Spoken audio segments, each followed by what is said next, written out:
پیارے بھائیوں اور دوستوں، صبح کا سلام قبول ہو۔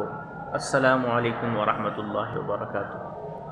آج کا پیغام ہے کہ اللہ رب العزت نے ارشاد فرمایا وَأَوْفُوا بِالْعَهْدِ إِنَّ الْعَهْدَ كَانَ مَسْئُولًا، اپنے وعدوں کو پورا کرو، بے شک وعدے کے بارے میں تم سے سوال کیا جائے گا۔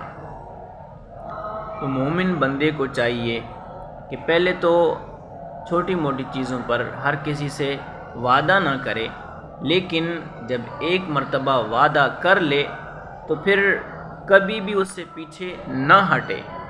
ایسے نہ ہو کہ آج کوئی اور بات، کل کوئی اور بات۔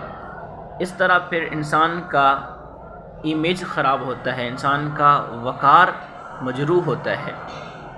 بار بار یو ٹرن لینے سے انسان کی عزت ختم ہو جاتی ہے۔ ہر شخص یہی کہتا ہے کہ یہ تو پھر یو ٹرن لینے والا ہے، یہ تو ایسے ہی ہوائی باتیں کرنے والا ہے، کیا پتہ اس نے کس انداز میں کہی ہو۔ تو آپ جب بھی کوئی بات کریں تو سب سے پہلے سوچ سمجھ کر کریں، اور جب ایک مرتبہ اس بات کو سوچ سمجھ کر اپنی زبان سے ادا کر لیں تو اس پر پھر اپنی گردن کے ذریعے اس پر پہرا دیں۔